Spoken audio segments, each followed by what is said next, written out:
I have you now. They want to mess with my droid. They're going to pay for it. This is the way. You may fire when ready. Blow that piece of junk out of the sky! The way you're fighting, you wouldn't have lasted long. Hello there. Kenobi! The ability to speak does not make you intelligent. Star Wars video games have long been a driving force for the IP because before the first canon Star Wars show, which was the Clone Wars, and aside from the movies and the books, it's really the only place that we as fans can go to find a Star Wars story. It's the only place we can get our next hit, our next fix.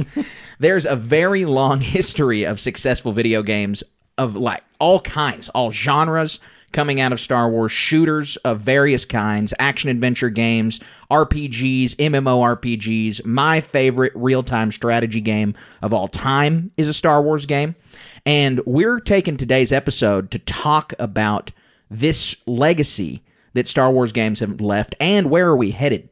Where are Star Wars games going? Because we're mainly going to be looking to the future in this episode, and we're wondering where we're coming in the next few years. We're talking about this. This is topical because 2023 is the end of EA's 10-year exclusivity contract with Star Wars video games. And so I think a lot of fans were pretty pleased with that news, that more studios are going to get a crack at the galaxy far, far away. And so that's what's going to kick off our show today, is us talking about the wide and ranging history of Star Wars video games and where we know they're going from here and where we hope they're going from here.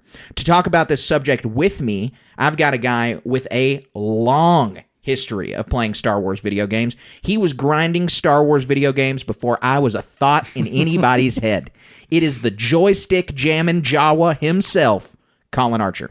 Hey, so what he's mentioned is mostly Star Wars galaxies. So if we're going to start at the beginning, and when we get to this point, I'm going to talk a lot about it. Yeah, but you are.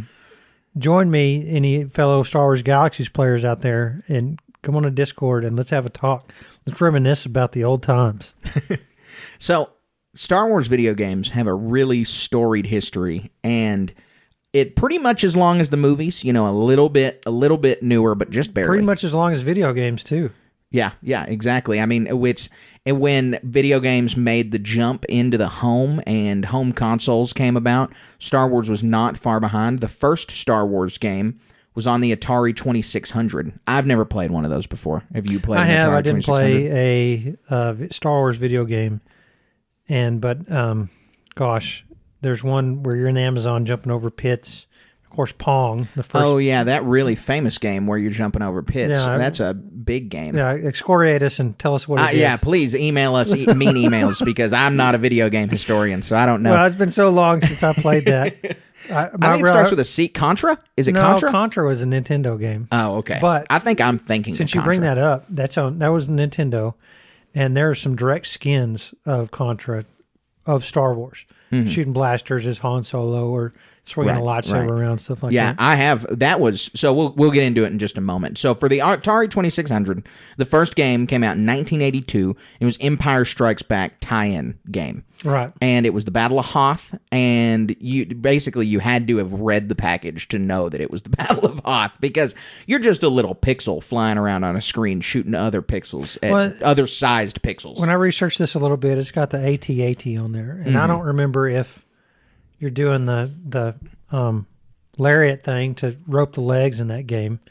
In all these old games, is just little pixels moving around.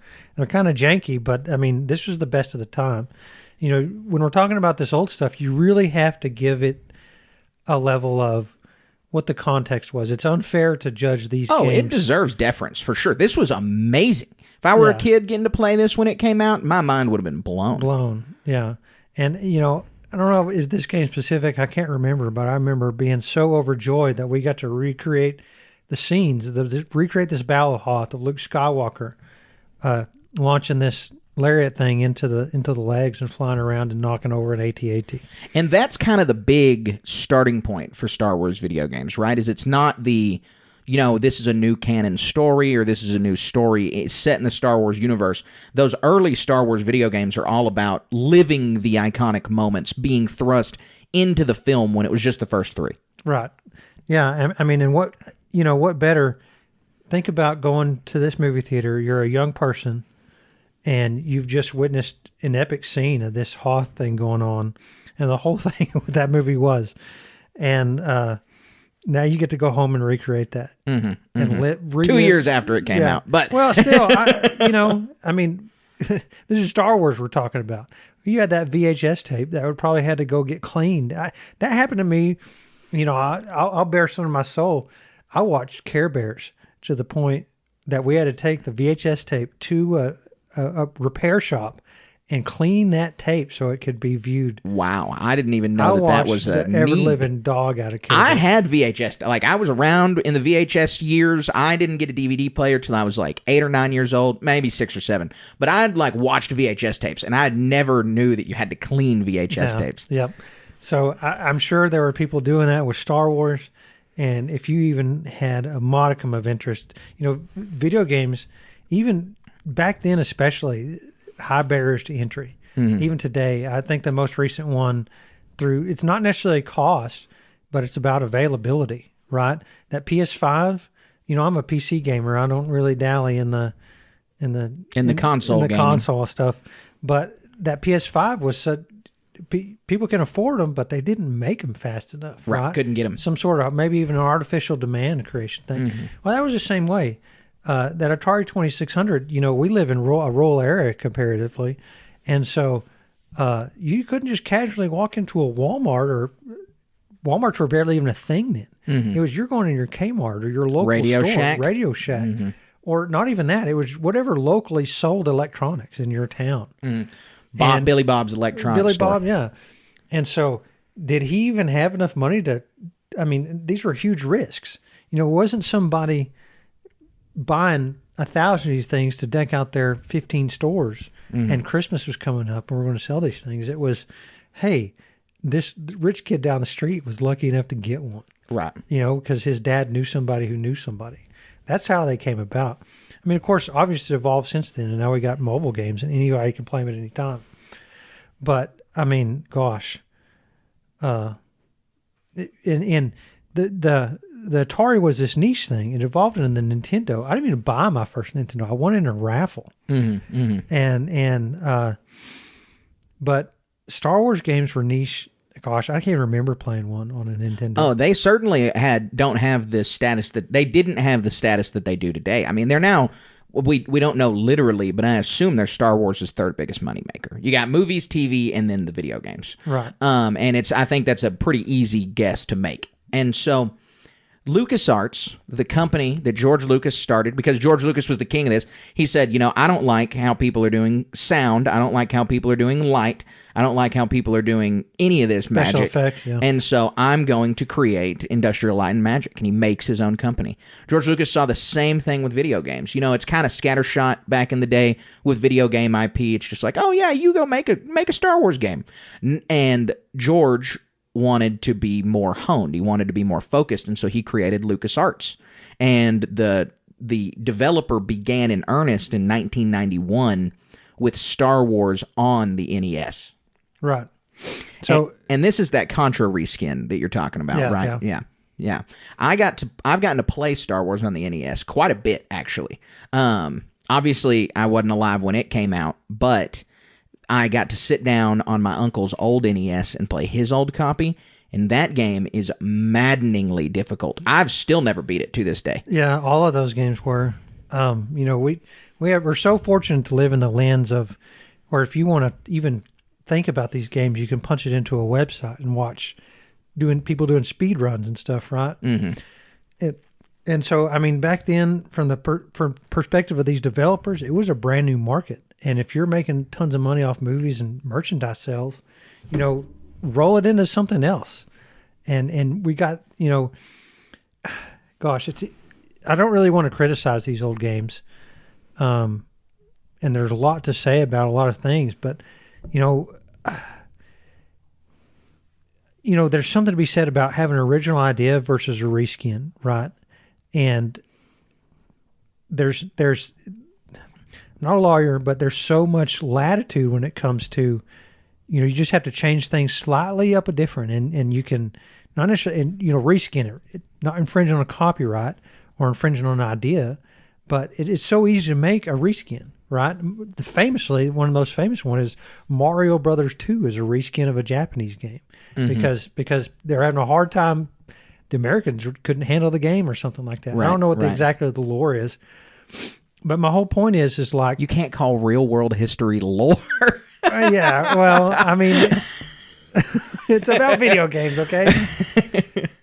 But this is such an esoteric, really deep knowledge that not many people are going to care about. You're right. That You're right. Mario Brothers was reskinned, but more to the point I'm trying to make is it's really easy to criticize somebody for reskinning a game or making one really similar, but like you're so limited by technology, and then you're layering on demand, and then you're laying on this. So why not take something that works? And I mean, because you're still having to put up a ton of money to make these things, Right. and I'm talking about technology of how stuff looks. It's technology of how these things were made. So, I think a cynical point of view would be to say that a reskin of these games is to say, well, it's just a cash grab or something like that. Right. But look at what you were working with back in the day, man. I Sure. mean, it's Stone Age comparison to what we're doing today. Like I had said, it's the Wild West back then during video game development. So I don't think that nowadays would never fly. That whatever developer you stole that from would shut your company down. They would own your company. Yeah, it could be. But no, I think now it's or back then it was a little different. So the next three games to talk about were some of the first and most popular Star Wars games. People still who grew up with these games laud them as some of the best in Star Wars gaming, and it's the 16-bit adaptions of the first three films on the Super Nintendo. And so it's Super Star Wars Empire Strikes Back, and Super Star Wars Return of the Jedi. And remind me what type of games these were. So they're 16-bit side-scroller type. I mean, very similar to Contra. But they played you through the movies still. Like, we haven't gotten to any kind of original story territory yet in video games. They re-released Super Star Wars with Disney Interactive Studios on the PlayStation 4, and so I had the chance to play a little bit of that re-release. And so that was my chance to play a little bit of Super Star Wars. Yeah, and so side-scrollers, that's pretty much what everything was. I mean, you had racing games and some other stuff, but you can't really call a side-scroller a reskin because that's all that existed, right? Right. And so again, these were... I bet you if you pulled up a video of these things, these were exceedingly hard games. Yeah. Yeah. And then... I guess another version back in the day I saw in the review and stuff for this was like a top-down thing, like Zelda or something like that, and where you're moving a character from screen to screen, looking at a top-down point of view. I mean, it wasn't limitations of ideas; it was limitations of technology and ability, and just the hardware requirements to do something like a first-person shooter, and even then.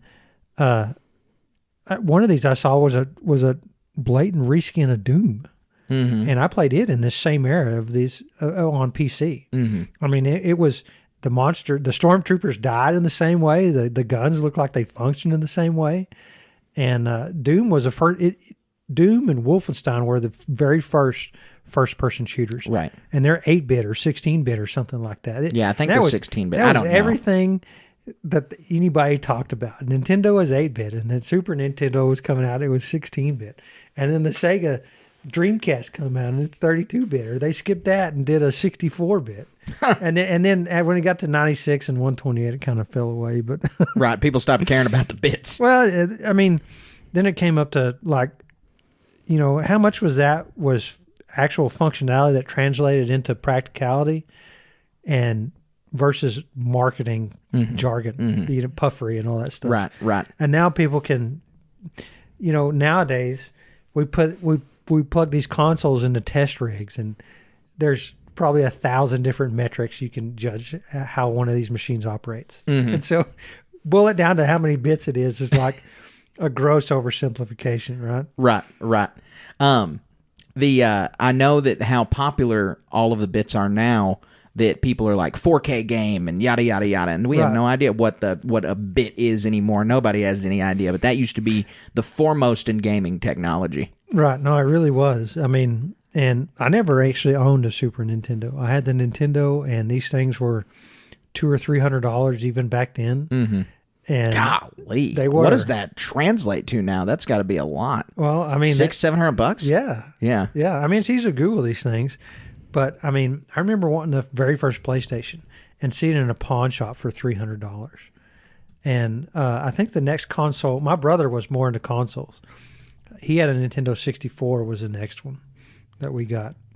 It is the equivalent to, it was $199, so $200, like you said. It is the equivalent to $430 today. Yeah. So, I mean, but that's cheaper I mean, than that's the keeping Xbox. pace. It's yeah, keeping that pace, is keeping right? pace. That makes sense, but it sounds like so much more money back Yeah, no, then. I mean, and you know, there's so many perspectives on this.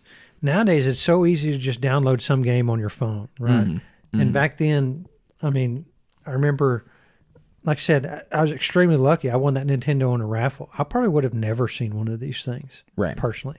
I mean, it wasn't a lack of money. Like I said, you didn't just go casually buy one of these things. I didn't even have a Walmart in the town at the time. Right. No, that makes sense. That makes total sense. So, I don't know. You probably played this game on the PC. The next one we're going to talk about. So it's 1993, and we have gotten what is considered one of the greatest Star Wars games of all time. And so this is the first Star Wars crack that has lasted all the way till now. You know, not very many people play Super Star Wars. Not very many people play Star Wars on the NES. But I know people to this day who listen to this podcast who still play this game on a regular basis. And that is the X-Wing game. It was just called X-Wing, and it kind of put you in the cockpit and let you have the iconic dogfights from the movies. Yeah, I do remember playing this game. I mean, I don't know any specifics, but this was an evolution. It's kind of like combining a racing game and a shooter game at the same time, right? And I think what I remember so many people talking about how much fun this game was, and I remember, Carter, back then we had video stores, and you could rent VHS You're talking about like tape. Blockbuster. Blockbusters, Yeah, I went to the Hastings. Yeah, we had Hastings. That was a local one. We had regional local one we had. And I'm talking literally we had a Hastings. And computers came on CD, or games came on CD-ROMs or the floppy disks, right? Doom, the demo, you could share it with your friends. You could copy the floppy disk, give it to your friends. And I don't remember what X-Wing was on, but it was just a CD. You put it in your computer and you played it. And in a lot of cases, you could keep the game. Until they figured out that they put a check in there to check if the CD was in your computer. But at Hastings, you could rent some of these games and take them home and play them. And just like you rent a VHS tape, take it back a few days later. For Nintendo and stuff, it worked perfect because they're cartridges. Right.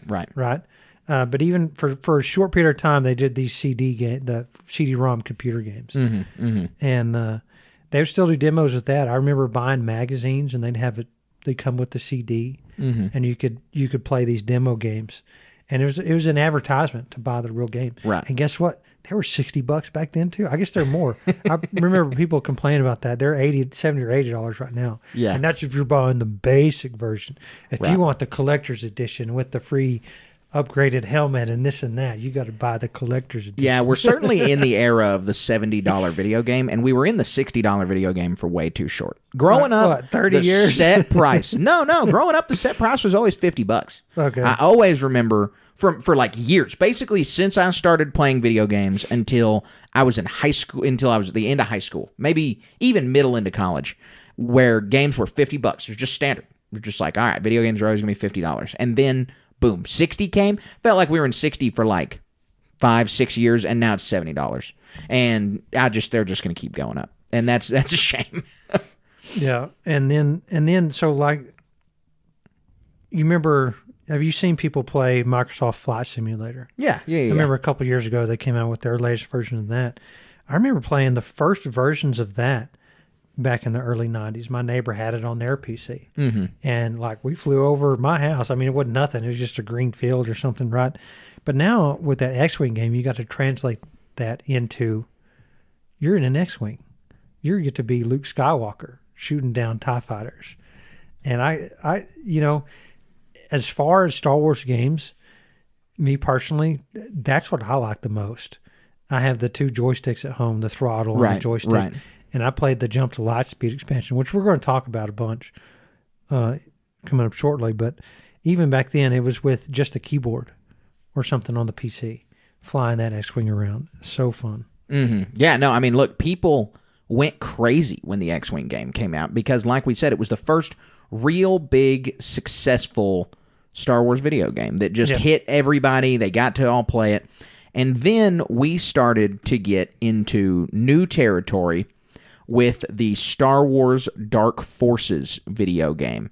So this game came out in 1995, and it's only famous because it gave us its sequel. Because the sequel is well lauded. It's another one up there that people consider one of the greatest of all time. But this kind of these 2 games, when they came out, when the first one came out, Dark Forces in 1995 on the PlayStation, it got good reception, but it proved that Star Wars games did not have to be side-scrolling with a lightsaber. This is the first-person Star Wars game of all time. First-person shooter. I think you may be able to pick up a blaster in the first Dark Forces game. I'm not sure. Yeah, this is the one I was talking about. Looks like a Doom reskin. Okay, all right. So, which isn't bad. I mean, we've covered that. The Dark Forces game came out. It was popular, but it wasn't anything special until Dark Forces 2 came out. Dark Forces 2 came out in 1997, 2 years after that, and it was pretty groundbreaking because these games were the first time that we got Star Wars video games, adding to the canon story, new characters, new adventures. This game took place 5 years after Return of the Jedi, and it follows a fan-favorite character from the expanded universe, Kyle Katarn. And, it's basically Han Solo and Luke Skywalker combined as a character. And people loved him, and people still love him to this day, and we have this video game franchise to thank for it, in that Star Wars Dark Forces, and then later Star Wars Jedi Knight Dark Forces 2, gave us these characters, gave us the Star Wars FPS game, and kind of showed that Star Wars can go beyond the side-scroller, can go beyond the flight sim, and it gave us our first real big look into new Star Wars storytelling in video games. Yeah, and this one is the lightsaber fights, right? I think that really put it over the top. I mean, because, heck, there was a Rick and Morty episode last season where Morty gets a lightsaber, and how many lightsabers do I own? And the lightsaber is just this iconic piece of our history nowadays that we all wish we could have, and would probably kill ourselves if we had it, or at least our neighbor or somebody. They'd probably be really bad in true existence. And so them existing in the realm of video games is beyond cool. I absolutely agree. So after Dark Forces 2, there's a little bit of a lull of just a couple years where Star Wars games are not landing pretty much at all. Dark Forces 2 came out, and then nothing, and then 1999 comes around, totally changes everything, because now there is a completely new playground for people to play in, because we have the prequels. Yeah, well, to me, the most iconic game from this time was the pod racing arcade game. I know exactly what you're talking about. Oh my gosh! I'm gonna mention a game. It's very similar, and I know the pod racing arcade game, but this game is Star Wars Racer. Do you remember it? No. Okay, so Star Wars Racer came out on the N64, and it was a pod racing game, and it was beloved by people of my generation. We used to go to youth group, and it'd be in the basement, and we'd go down there for hours, and we'd play it on this old box TV. And it's actually terrible. The game sucks. It's no good at all. But as a little kid, you're like, this is the greatest thing ever. And if you're listening to this and you're offended that I'm telling you that Star Wars Racer sucks, go play it. Go find an emulator, sit down, play it for 20 minutes, because that's as long as you're going to play it, and you're going to realize that you're wearing some rose-colored glasses, because Star Wars Racer sucks. But it was really, really fun. Gave me a ton of hours in my childhood. Yeah, I just remember going to the theme park or to the arcade. I had to travel to see new arcade games. like the pizza place that has your arcade games in it, always had this pod racing thing. And pod racing was cool, never got very far in the game, but with the sound involved, because they all have these integrated sound systems, and man, it's amazing. Yeah. In fact, yeah. when I win the lottery, I'm buying one of these things. One of those machines. Stick in my arcade warehouse. It's worth like finding some pizzerias closing down around the country for us to go grab Yeah, one up. it really is.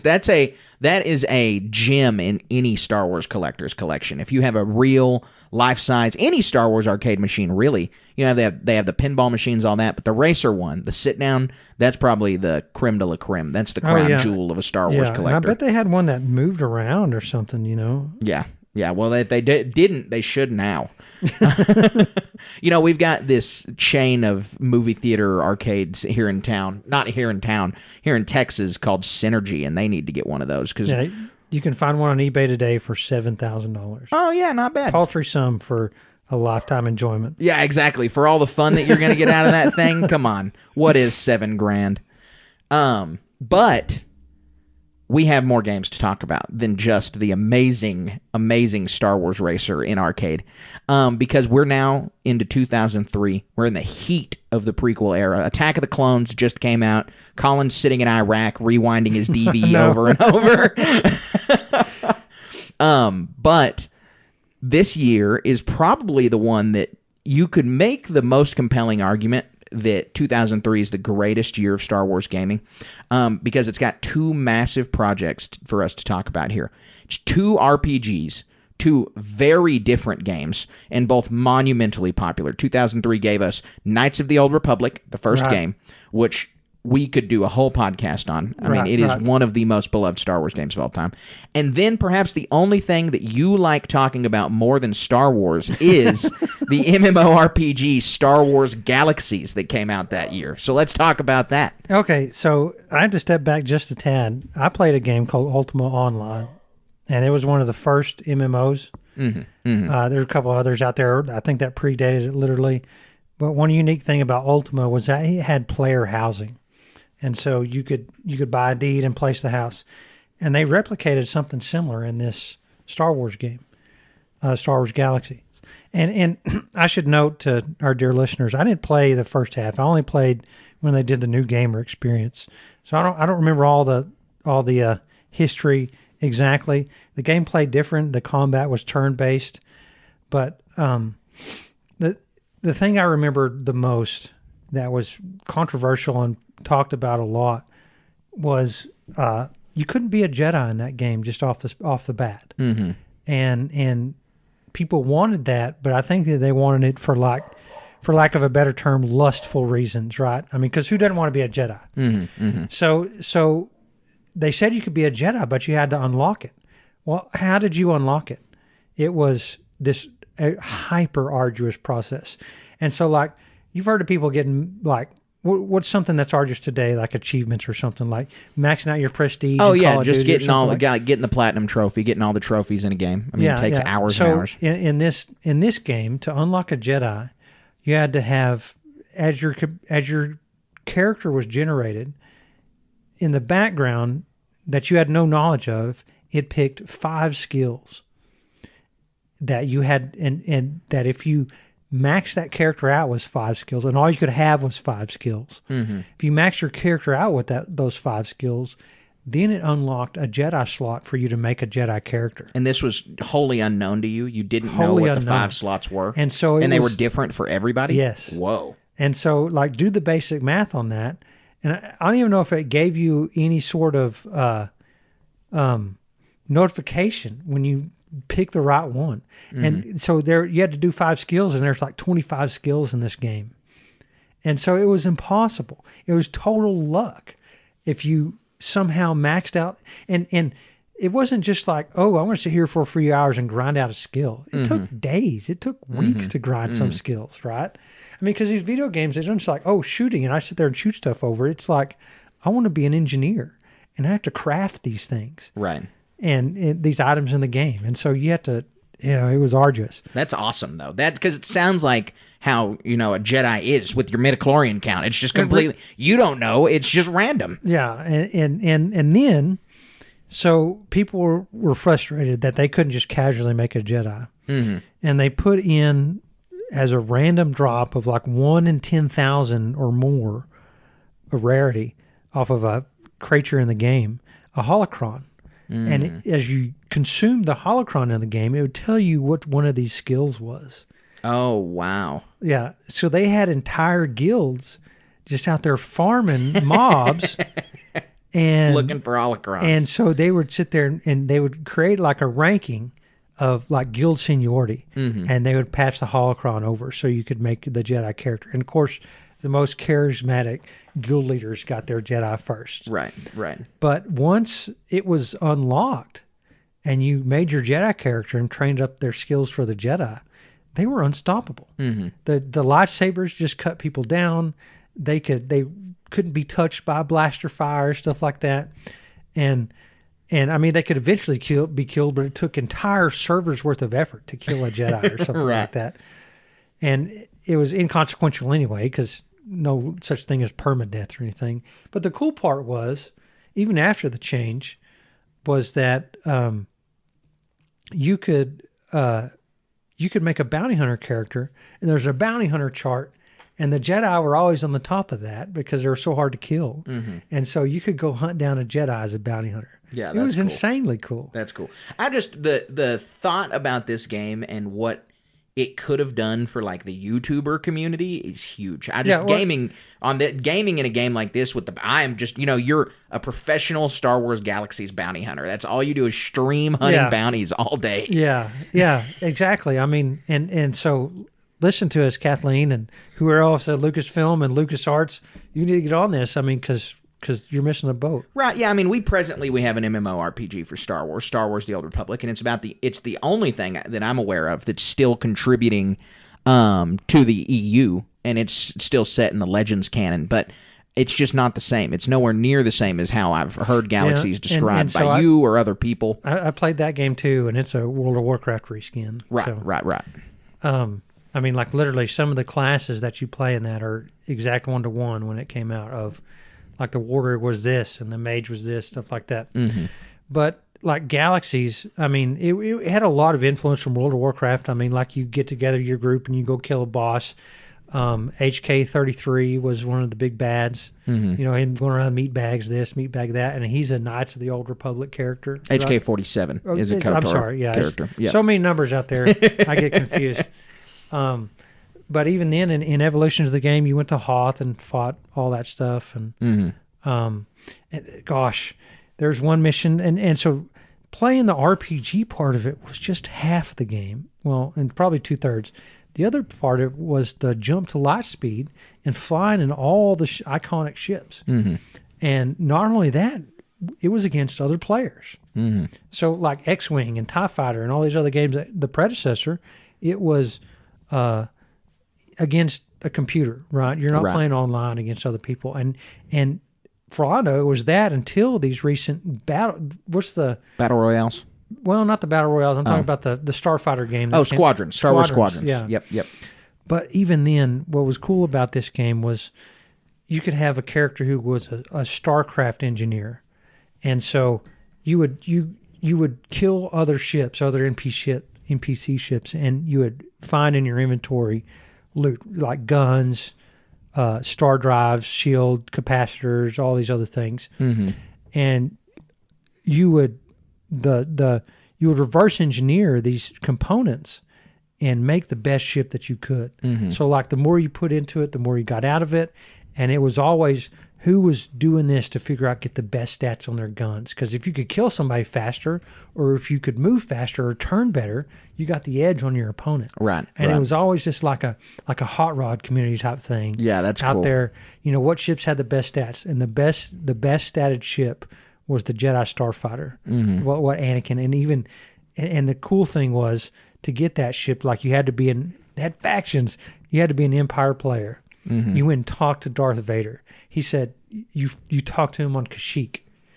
And so he's like, here, take my Jedi Starfighter from when I was in the Republic, in fighting for the Republic. It was so cool. That is and then cool. you outfit the ship with all the components.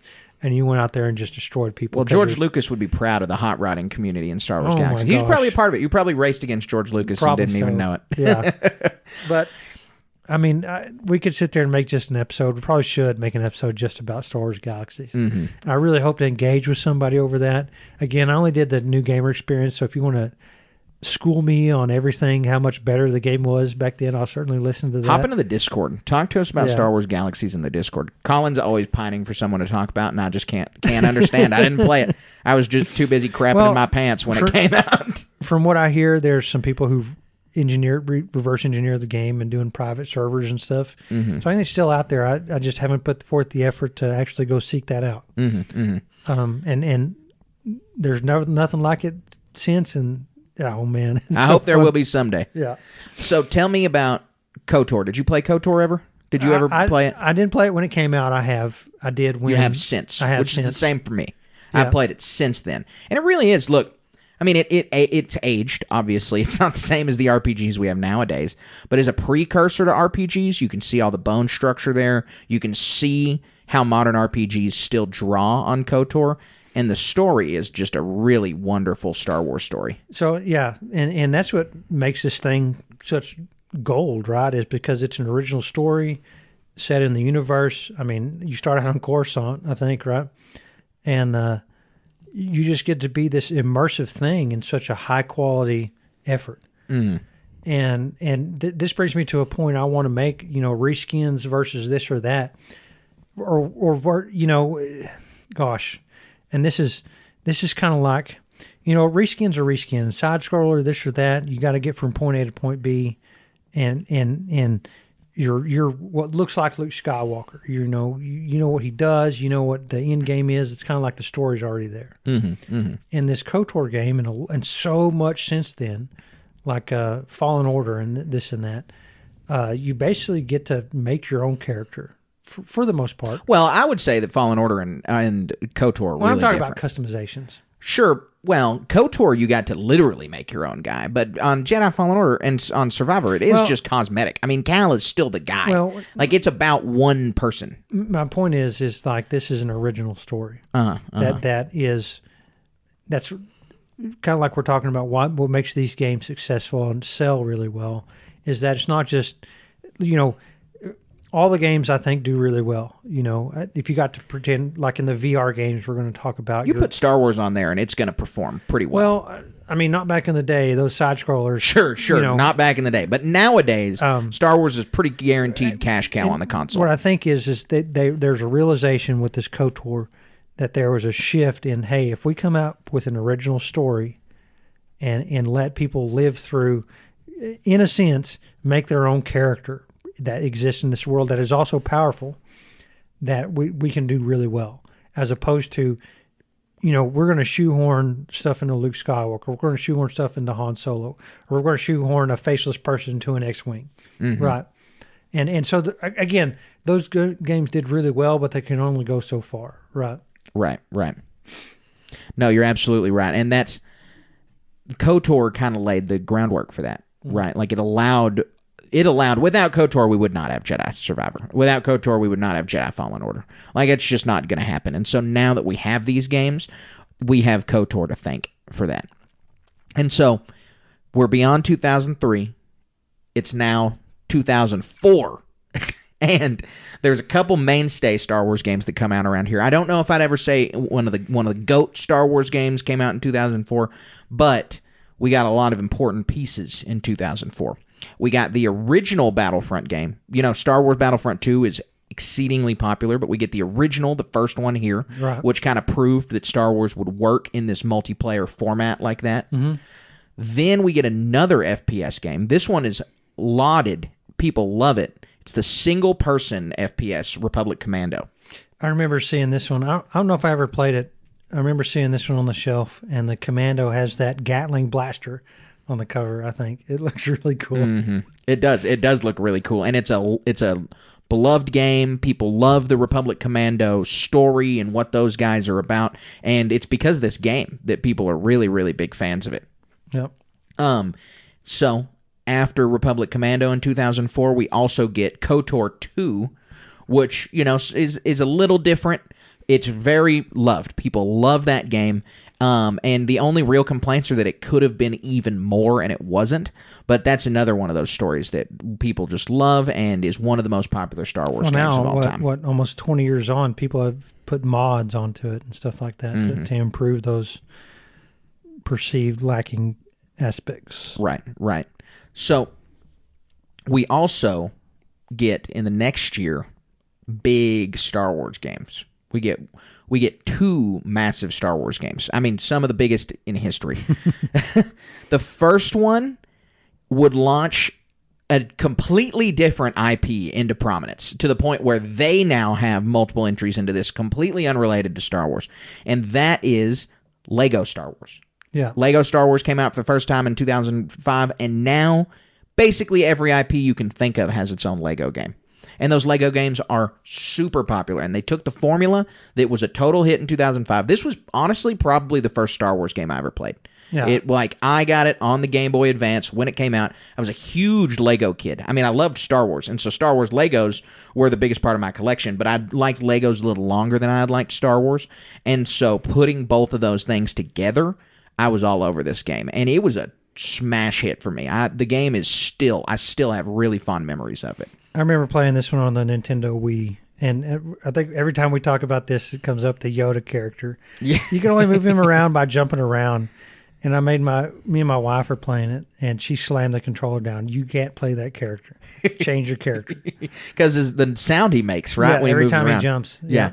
Otherwise, if you just push forward on the controller, he just shuffles forward with his little cane. Super slow. So what's the sound he makes when he jumps? I don't remember. You got to give the impression. I know what it is. I'm waiting for you to do it. Yeah. Well, and his death sound is also just like super guttural. He's like, so yeah, Lego Yoda's an iconic character. And then I know on this podcast we reviewed one of the most recent ones to come out, the Skywalker Saga. And we had an immense amount of fun playing that game. I don't think I bought everyone in between, because they have one for every movie that comes out. Almost. I don't think there's a solo one. There's 4 of them, if I'm not mistaken. And this, I could be wrong, so people may come after me. But the original was the original trilogy, so it's the first 3. Then they released one that's just the prequels. Then they released Lego Star Wars: The Complete Saga, which is like the game. This is the one where I'm like, oh yeah, this is it. Then they do a Lego Clone Wars game, which cool. I don't think was very popular. I didn't play it. And then they released just a Star Wars: The Force Awakens one. And then they did not do for the last 2 sequels because the Force Awakens one didn't perform well. It's just tough to do one movie as a Lego game. Right. And so then we got the Skywalker Saga, all 9 movies put together. Like you said, it was our very first episode of this podcast was reviewing Lego Star Wars Skywalker Saga. And so I think there's been 5 total. And I played all but, I did play the Force Awakens one. It just wasn't great. I think I played all but the Clone Wars one. Yeah. I mean, and then I've played the Indiana Jones ones. I played the Jurassic Park ones. I played the Harry Potter ones. They get kind of repetitive. Sure, I bet they do. I liked the Indiana Jones one. That was the one I played, and then I hadn't played one since. It's all the little puzzle games that you have to figure out, right? And they're unique and they're fun and like again, even though it is Lego, you want to live through the story. And you want to see so many cases they put in these little inside jokes. Oh, the comedy in Lego games is outmatched. It's so funny. And so that's what I'm playing for. My wife wants to collect all the pieces. She wants 100%. So nice. It's that was the other aspect of it. It's not just a game that you can play. It's a co-op game. Right. Where the other person gets out their controller and has a lot of fun with it too. Yeah. No, that's important. That's a big deal is that you get to do the co-op thing. And, we're not really mentioning a lot of mobile games on here. I don't think we will, except for maybe upcoming ones. But Star Wars also has a big history on mobile, as well as Lego Star Wars has a big history on mobile. Yeah, I mean, you want to get down to the nitty-gritty. I mean, these mobile games that are like turn-based, almost like a Pokemon type thing. And then... Well, Galaxy of Heroes is the big popular one now. I know people that still play it. I'm sure we have listeners that play it. I suck at it, so I don't play it, but it is super popular, and it consistently gets updates with the TV shows. It's about the only Star Wars game that gets consistent updates. And then I've seen other ones that are like digital card games. Right. I've seen there's in the preview I watched there was educational games where you're doing math or like just basic kid oriented where you're building a droid or something like that. Those all got to be super fun from that perspective of a young person, of a youngling. I was really into Star Wars Commander. It came out in 2014 and it was a Clash of Clans reskin with Star Wars. That one got shut down because no one played it. But I enjoyed it. They could bring it back for me. But Colin, this is only one of the major entries into Star Wars gaming in 2005. There's another entry into Star Wars gaming in 2005, and that is the iconic Battlefront 2, a game considered by many fans to be the greatest Star Wars game of all time. Your favorite Star Wars video game, no matter what it is kind of like the Jordan and LeBron debate. It's like, you can say someone is the best, but people are going to fight tooth and nail for their options.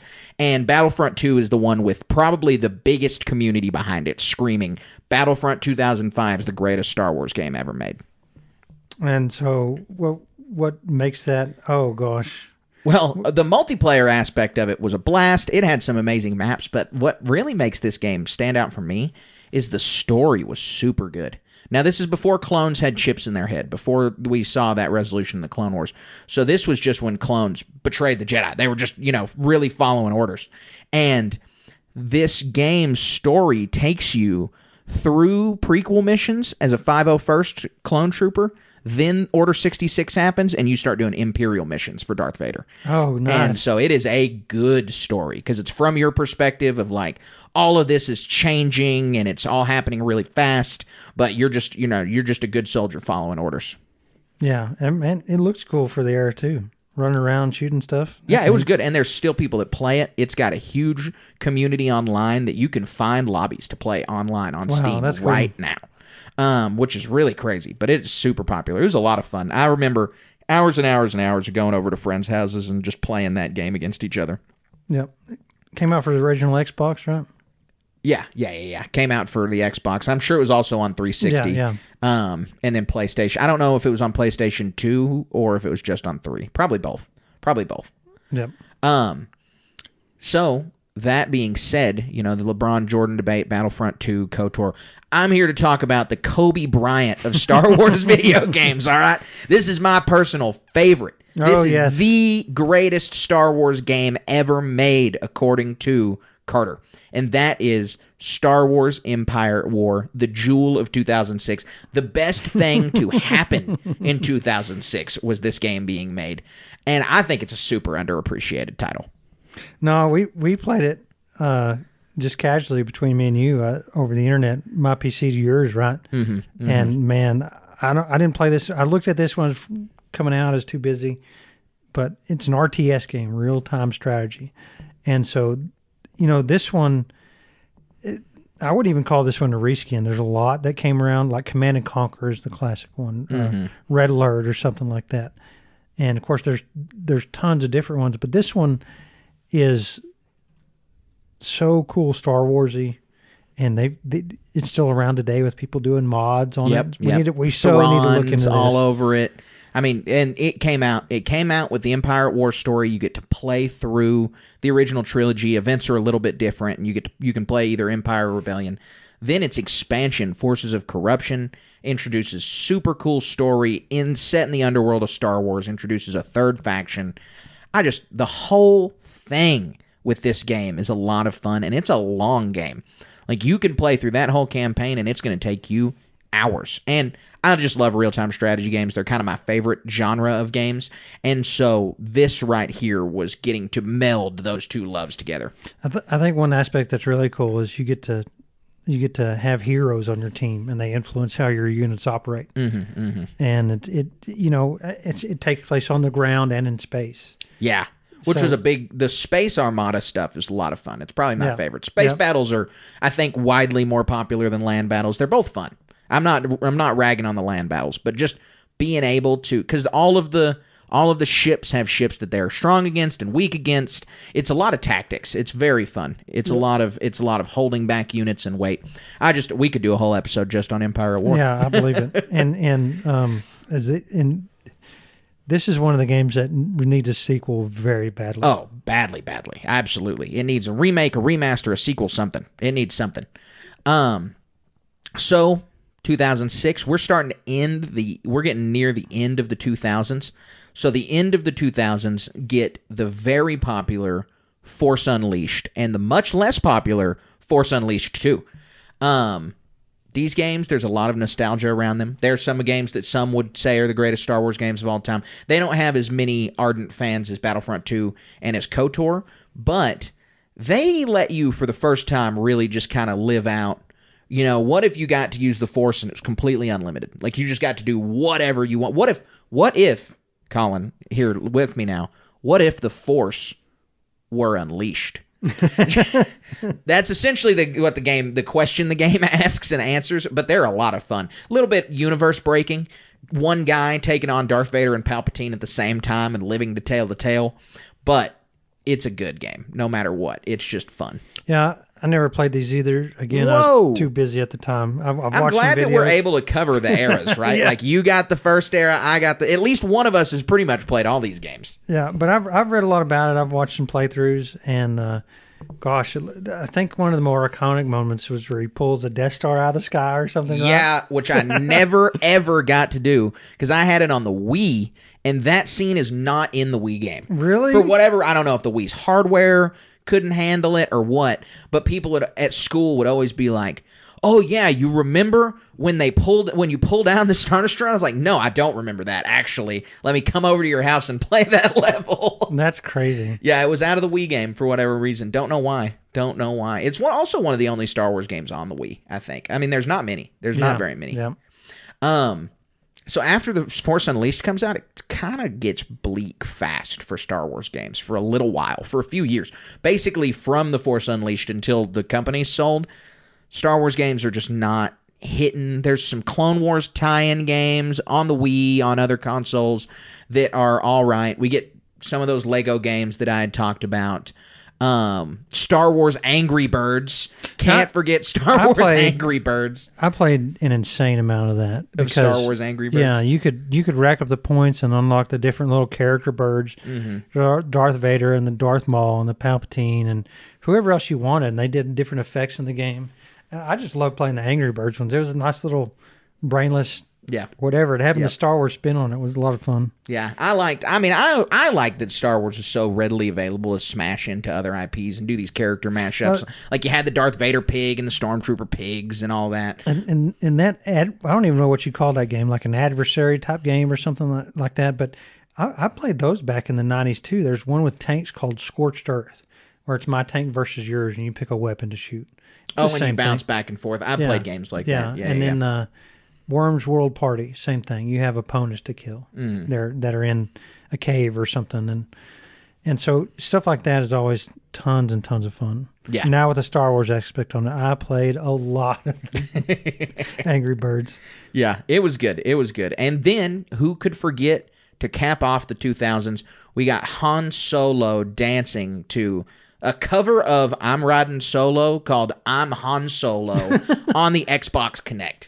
Oh gosh, I didn't play. You've that. never seen that video? Oh my gosh! All right, well, since we're an audio only podcast, I can't be like, watch this and live react to it. But if you're listening, watch this YouTube video. Just Google Han Solo Kinect song, and I'll play it for you, Colin, after this. Yeah, and that's wild. We can post your reacts on the Instagram. Did you have a Kinect? No, I didn't have an Xbox. My friends had it. I didn't. Yeah, I never messed with the Kinect a day in my life. I heard they sucked. That's all I'd heard. I don't know, but I've heard they suck. I also know that when I try to stream on my current Xbox X, I can't really get the webcam to work all the time. It only works some of the time. And the only troubleshooting solution anyone has ever had online was Kinect works every time because it's an Xbox product. And so I'm like on Facebook Marketplace looking for decade-old Kinects to plug into my brand new console. Still haven't found one. Texted all my friends who had Xboxes. I was like, I'll give you $50 for your Kinect. And they're like, what are you talking about? We don't have that anymore. That's wild. Yeah, it is. It's awful. So, like I said, that closes out the decade and LucasArts' tenure with Star Wars. Was that kind of fizzling at the end because there were a lot of reports for a new Star Wars game coming out that's focused on the underworld called 1313. And this title had a bunch of people super excited. People were talking about it for years. It was all over the school cafeteria. People saying, did you see the 1313 trailer? And they just stopped. As soon as Disney bought the company, shut 1313 down, gave EA the 10-year exclusivity contract that I mentioned at the top of the show, and we're now in the Disney era of Star Wars video games. Yep. Craziness. It is. I was disappointed when 1313 got shut down. We're now way far removed from that game where it's like they couldn't even, there's no way anything could come out associated with that. It'd have to be a wholly new project. And they say that they've took some elements of that and put it in The Mandalorian, put it in the Book of Boba Fett, put it in some other Star Wars stuff. And I think that even Jedi Survivor, they might have used some of the Coruscant assets. Yeah. And Level 1313's shown up in various projects by now, the Clone Wars TV show and stuff like that. But when EA got the exclusivity contract, some people were pretty upset. EA doesn't have a great track record of customer service. So, it's beyond that. The biggest issue with EA is perceived pay to win or perceived overtly negative cash grab from purchase of in-game or purchase of unlocks. We're going to talk about that because that plagues their tenure with Star Wars. I mean, it's probably the worst with their Star Wars games. I don't know if when they first started they had that reputation all the way. Now they definitely have the reputation because of how they handled Star Wars games. Yeah, and I remember, I'm not buying this Star Wars game because I don't want to waste. For one, they felt vapid. Mm-hmm. The Squadrons we talked about. It's a first-person shooter that has almost no depth to it compared to what I've played in the past. And for me to put effort in that, I don't think that's a fair criticism, and we can get to why when we talk about Squadrons, because we first got to talk about the big problems that they did have on launch. They did Battlefront. People were screaming, let's get a Battlefront 3. Well, that wasn't going to happen. They rebooted it. That's fine. They gave us Battlefront 1, which is a good game. It was fun. It was focused on the original trilogy. No story whatsoever. No campaign. Only multiplayer. But on launch, it felt super empty, and that's because it was small. It was a small game, and it never really improved beyond that. They gave it some DLC where they gave you another hero every now and then. Greedo and Nyan Nunb were heroes that they released, and so it just wasn't. It never felt like the full game ever came out, and it was $60. It was worth nothing. It cost $60, was worth $10. Right, and so that was the issue on Battlefront 1, and so they took feedback. They said, all right, we're going to make Battlefront 2. And that game was huge. It had a bunch of content. I mean, they came out with all three eras. They came out with all kinds of heroes. And by the end of its lifespan, Battlefront 2 became a top-tier Star Wars game. Anakin, Grievous, Obi-Wan, we got clone commandos, we got commando droids, we got all kinds of special reinforcements, we got sequel villains and characters and Sith troopers. And I mean, it had good support all the way up until the end. But they totally hamstrung themselves from the very beginning because the first few days of the game were explicitly pay to win. They had their loot box system where you could go in, spend $1,000, get every weapon, and you're going to win. You could also grind to get those weapons, but it was like 600 hours. Yeah, like real man hours that you're putting into a job to try and get these weapons. And so there was a massive backlash. They took it out pretty early. I mean, it was only around for a couple days, but that dampened any chance of the game ever being a juggernaut. I never bought it. I never played it as a result of that. Yeah, and you're not alone. Totally. You're not alone by any stretch. I mean, there's a bunch of people like that. And look, I bought it, played it, I still play it. It's a good Star Wars game, and I wish that it got consistent updates because I couldn't imagine an Ahsoka season pack or buy this battle pass and you can get Balin at the end of it or whatever. Yeah, I mean, that'd be cool. It's just every other game, Call of Duty and Fortnite and everything else, get all these real-time in-universe updates, and there's no Star Wars game that's getting updated like that. You can play Nicki Minaj on Call of Duty. Yeah, you can, exactly. And so that was just disappointing. It was disappointing that this was how EA began their tenure with Star Wars. We then got Jedi Fallen Order though out of EA, which was basically a home run, critically and commercially. Sold a ton of copies. People thought the game was great. There were problems, and Survivor improved on him dramatically, but the game was good, and it was pretty polished. Yeah, and I really like... I played it sometime after it came out, but it was so much fun. You know, Cal Kestis, the lightsaber forms and stuff, the dual wield. I went to... gosh... What's the planets in that game? I went to Dathomir early and got the double blade lightsaber, and it made an OP from that point forward. Yeah, it's like Dathomir, Nur, Bogano, Zepho, and I don't know. That might be all, or there might be one more. But yeah, Fallen Order was a really good game. I thought that they did a great job with that. And then we got Squadrons. You'd already mentioned that one. You have problems with it. I'll say the reason I don't think that you can have a problem with its size is that it came out as only $40. In the era of $60 video games. They were like explicit. They were like, we're not going to update this. This game is small. It has a limited story that basically serves as a tutorial, and then it's just multiplayer dogfights. And so they were really upfront about, hey, we kind of retooled the space combat from Battlefront 2, made it a whole game. We're going to release it for only $40 because we know it's not worth a $60 price tag, but we're not going to update it or anything. Like, it's basically, here's an arcade game. I got it when they gave it away for free. Yeah, I'm sure you did. And so now you're still complaining about it and got it for $0. Well, the thing is like, having played X-Wing and TIE Fighter and Jump to Lightspeed and all these other things, I think there's real demand for a quality Starfighter type game. I mean, it just came out, I think, this last week. The big game that's been working on for years, Star Citizen, where you're in a starfighter living in a galaxy. I'm wholly unfamiliar with Star Citizen. That's fine. I don't know what you're talking about. But it's a well, I mean, explain to me and our listeners it's a space what you're MMO. talking about. Okay. Star Citizen is a space MMO, and they've like Evany Online. Eve, that's what I'm thinking of. No, somewhat similar to that, but Eve is third person. Star Citizen is first person, and you can buy ships and do functions in the game similar to even in Star Wars, like bounty hunt and mine and do all kinds of stuff. People have spent hundreds of thousands of dollars in pre-purchases for that game, buying the collector's edition, different levels of collector's edition and stuff. Mm-hmm. And so I think they're not allowed to make a Star Wars version because they're not Disney, right? Right. And so I think there's huge demand for something to exist in the Star Wars universe and fly that YT-1300 around and go do scummy things in it, right? Right. Or be a TIE pilot and go be the hero, become the Baron, or go be the X-Wing and you're the farm boy who blew up the Death Star or something like that. Mm-hmm. Mm-hmm. I really think because... and we're talking about iconic moments. Maybe you get to go fight at the Battle of Scarif, right?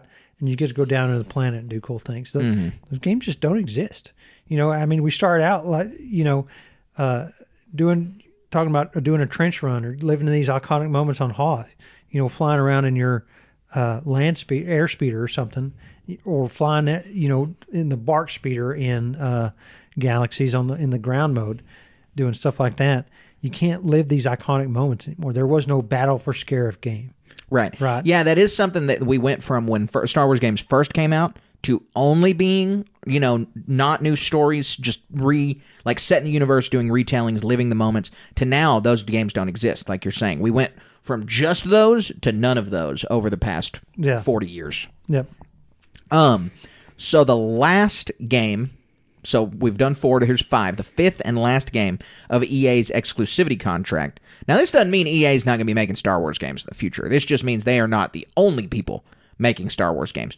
But the last one in that entry is Jedi Survivor that just came out very recently, and we played it. We enjoyed it. One of the best Star Wars games I've ever played. Most people feel that way. And so at least EA is going out a little bit on top. Yeah, and without Fallen Order, we couldn't have had Battle Scars, the Survivor. No, I'm talking about the book that we got to read and review on the podcast. We got to enjoy that thing immensely, right? But yeah, that was such a fun game, wasn't it? I really liked, again, I like the evolution from Survivor to Fallen Order in the lightsaber stances. Of course, I forget the name of the planet, but the Texas planet. Kobo, yeah. And then you had the secret planet. You remember that? Tanalorr, yeah. The story was good, getting to peek back in the High Republic, or I guess peek back in those eras and stuff. So fun. Mm-hmm.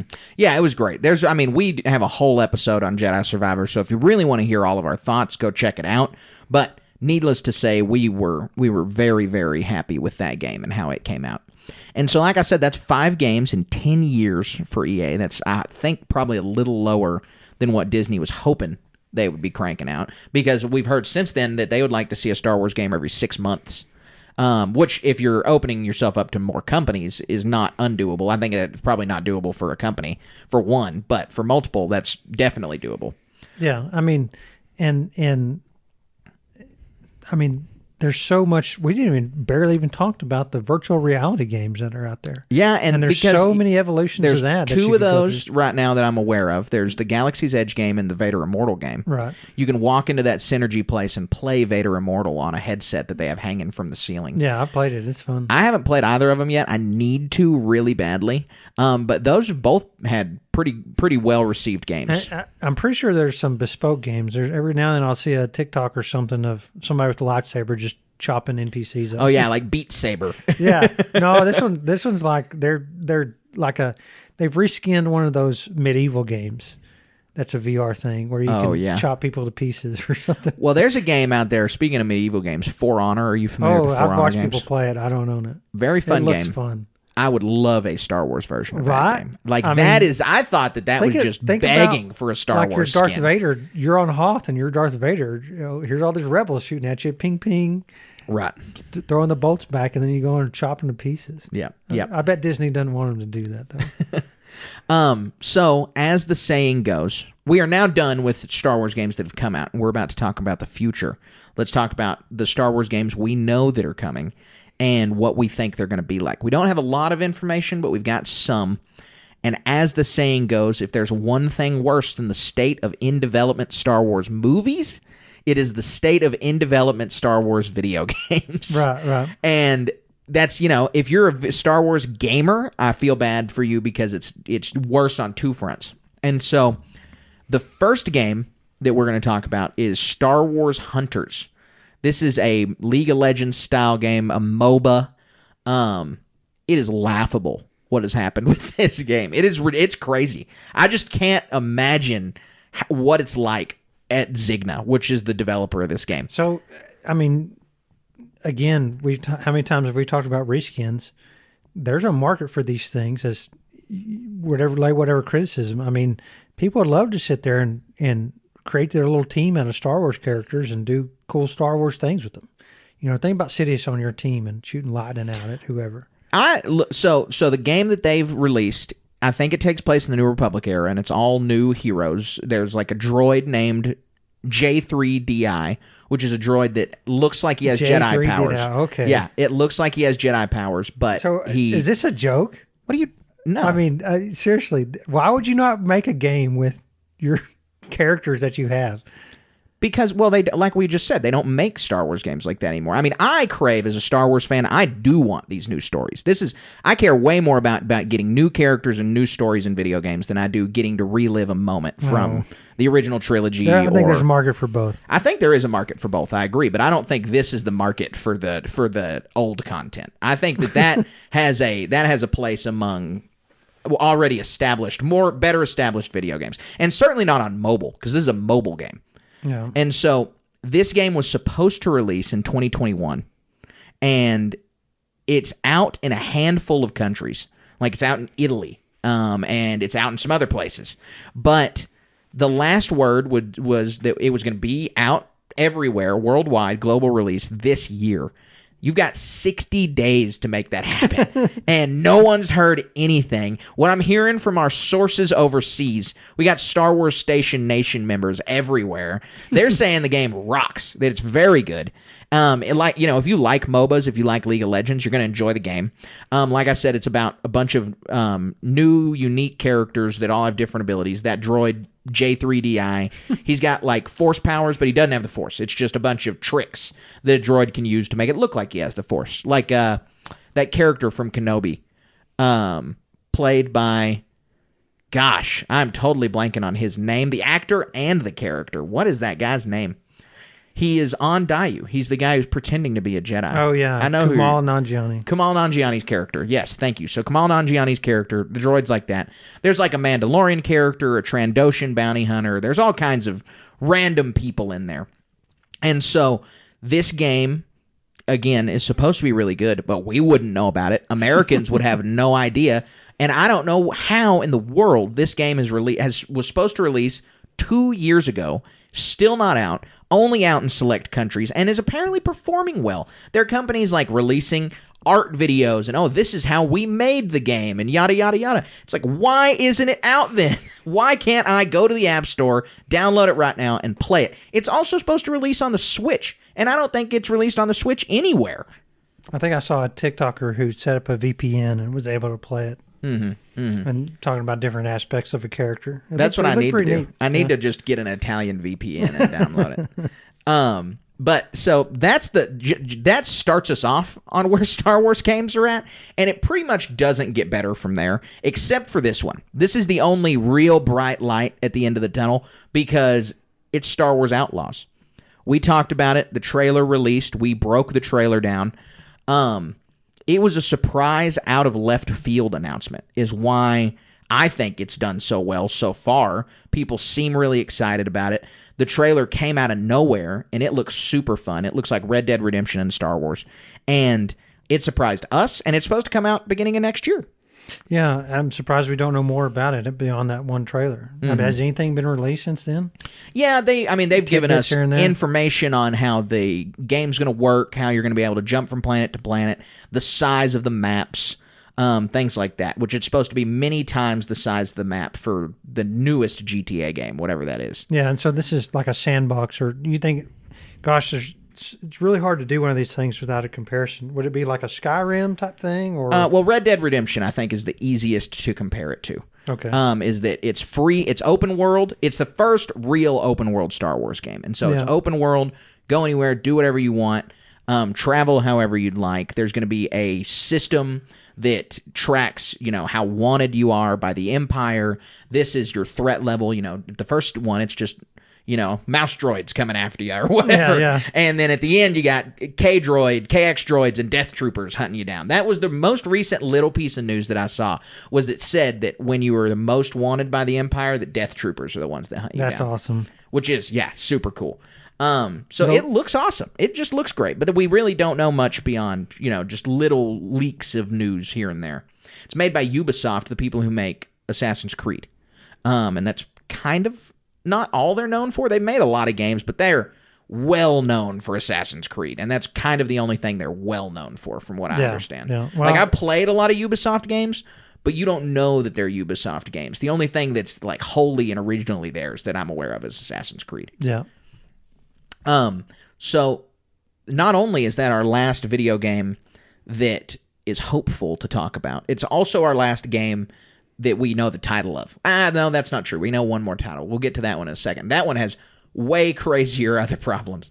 The next one for us to talk about, though, is Respawn, who is working on an FPS. There's a lot of speculation around this game, though, that's not a Battlefront game, not multiplayer, that this is going to be a single-player, narrative-driven game, just like Republic Commando. Well, wouldn't that be something? Or maybe like the Battlefront story modes or something like that? Or yeah, well, that's what it'll FPS. be. Yes, it'll be a long story, FPS, kind of like the Doom games, maybe, the more modern Doom games. Yeah. Where it's just hopping around, shooting, running and gunning kind of thing, and no multiplayer whatsoever. Do you know anything about the setting? No, we don't know anything beyond what I just told you at all. That's what I'm saying, is it's so dismal. We've got a bunch of Star Wars games announced, in quotes, We don't know anything about them. We haven't heard anything about them in years. I mean, because the only thing I can do is like rely on history, right? And mine is long enough to where there's all these silly movie tie-in games. You know, when a Batman movie come out, there'd be a Batman video game right after. And so obviously they don't do that much anymore, but I still think it'd be cool to have like a Mandalorian first-person shooter. Yep. Or you're not just you don't have your blaster or your disintegrator rifle, but you got a companion doing stuff with you, like some of these other games, like Fallen Order does. Or you have what is it? You can switch between. Like, what if you could sit there and your blaster's out of ammo, you whip out the Darksaber and start getting after it? Right. Man, that'd be cool. Yeah, no, it absolutely would. I mean, a Mando game's one that people have clamored for since the show came out. They're like, we need a Mando game. And a lot of people say that Starfield, this most recent Bethesda game, is kind of what people would want out of a Mando game. I saw a reskin of that. It looks neat. Yeah, it does look cool. So, Respawn's not just making an FPS game. This is the one I'm most excited about, is they're making a strategy game. Yeah. We don't know what. Don't know if it's RTS literally. It's in collaboration with Bit Reactor, and it's led by Greg Fortsch, I think is how you say that name, of Civilization. He does Sid Meier's Civilization. I'm hoping it's Empire at War. I mean, I just hope that they're like, yeah, this is, Battlefront 2, but this is just Empire at War. It's, we can have multiple the same titled video games, we've learned. So I would love if they just took that, made it better. I don't know if they will do that. If it's by the Civ guy, maybe it's going to be more turn-based. But I'm excited for any Star Wars strategy game. That's going to be a lot of fun. Yeah, Master of Orion would be like a turn-based strategy game. You build your Starfleet, go attack other planets or rescue them, however you want to spin it. And it's turn-based like that. It could be something similar, which would be a lot of fun. But I'm with you. I hope it's a bona fide RTS Command and Conquer style. Yeah. Build your units, attack the enemy. Right. Have a base and go the thing is, Star Wars is at a point now, back when Empire at War came out, it was Empire versus the Rebellion. I mean, you could think about the prequels were out then, but yeah, you're right. The game itself was just Empire it wasn't Rebellion. as heady. I mean, but you could do the First Order. You could do the same as all our tabletop games. Right. Every faction's a possibility. Droids, all the... I mean, and then so many of these games, I mean, Empire at War did it. They take liberties with what units are able to do. You're not just making stormtroopers. You're making flame troopers and grenade troopers and this and that. You can do different things as long as you're willing to extend it just a hair. Right. And I mean, look, you could drive. These games are good with stories. I loved the story in Empire at War, and RTS story games are fun because it's puzzle solving. Essentially, it's like a very complicated puzzle that you have to get through where there's multiple right answers. Right. But not every answer's right. And so I would really like to see it. Why don't we get some admiral or somebody commanding in the Clone Wars on the Separatist side who then joins the Rebellion, who then is part of the Resistance or the First Order or whatever, and you can just follow. It's like how the original Battlefront 2 game followed the 501st through the prequels and the Empire. We could do the same thing with a guy through all three eras. I mean, if you want to make it in a modern era, you have the Imperial Remnant out there just literally going strong, wanting to build better. Yep. And you have... you could, there are factions even within the New Republic. You have people who want to maintain, and you have people who are on Leia's side who want to, hey, there's something going on here. We need to do, obviously I don't think Senator Giono's faction would do very well. But yeah, not many players. No, you're right. I'm excited for the game. I don't know any more information. I hope that we get some information soon on this stuff. The next game is really weird. It is Star Wars Eclipse. They also released, just boom, hit us with a trailer. It was kind of amazing trailer. It really was. 2021. It got so many people so excited. I was one of them. I was sending it to people, be like, have you seen this? Like, not even huge Star Wars fans. I was just like big gamers that I knew. It's like, have you seen this? Because it's going to be great. And it was basically radio silence for like 6 months after the trailer. And then they said, ha, LOL, we don't know anything about this game. These were all just like art assets we had laying around. We don't know the plot of this game. Oh, and it's not going to be out until 2028. It's crazy. At the earliest, 2028. Yeah, and so that says to me that this game is going to a huge risk. if they're spending that much effort and spending that long on it, that means it's going to cost tens of millions of dollars. It's crazy. It's being made by Quantiac Dream, which is not like a super well-known company. They made Detroit Becoming Human, which was popular, but was like an indie game. It wasn't a AAA game. It was an indie game. And I just, man, I want this game to be true because the dynamic in the trailer looked so good. It's set in the High Republic era, which is ripe for storytelling, especially in a video game. But do you think it's going to come out? Like, if you had to bet money right now, do you think it's going to come out? Oh, God, no. Yeah, it's a no. See, I want to say yes, but I also think it's a no. They also have had hiring problems, apparently. Like, they've listed... You have all kinds of people in the Star Wars community who are real crazy and, like, check Indeed and other places for Lucasfilm job listings or any of these video game company job listings to comb them for words associated with Star Wars. And people have looked, and they've put the same jobs up like 3 or 4 times, where they've confirmed to have hired somebody and then they exited the project. Oh, wow. That says a lot. You can speculate real deep into that. Yeah. Not cool. Not excited about that. But that is not the only game we have coming out. We got 2 more to talk about. One we just got an update on, which was not promising at all. This is the KOTOR remake coming to PlayStation only. And that game, apparently Sony lapsed on some Star Wars licensing music and got their video removed from YouTube. And if you don't have someone on the ball keeping your music licensed for your Star Wars game, sounds like it's probably not going to happen. Yeah. This is just, I mean, the KOTOR remake has had a bunch of problems from the beginning. People want it so bad. I don't know if it could ever live up to people's expectations. I don't really think it could. And so it may just be better. It's one of those things where, define remake. Or is it just graphics? Are they tweaking the story? Are they tweaking the code somehow to improve different aspects here or there? Yeah, from my understanding, it's visuals and code, no story change or anything. And then so there's what you want to do and what it translates to literally. And, if all of these diehard KOTOR players have this track that they're on of what they think it should be, and you step outside of those bounds, well, you just made this huge faux pas. Right. Yeah, you're absolutely right. You're absolutely right. I'd be scared to make a KOTOR remake, man. The fans are super heated. Star Wars fans are extremely passionate, and it's tough to do. Doing a remake, I mean, it's like, what did we talk about last week? Matthew Vaughn thinking that they should remake the original trilogy. I mean, you can't even imagine how fans would feel with that. This is that on a smaller scale, but it's still a big deal. It's still a big deal. The last Star Wars game to talk about is one that we basically have no information on.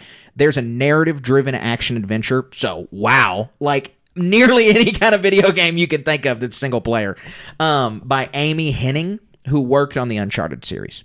So that's the info we have. I don't really have anything to say on it because I don't know anything about it. I've never played Uncharted before. I know they're popular. I know that Fallen Order and Survivor get a lot of their mechanics from the way Uncharted plays. And so it'll be interesting to see what this game could be.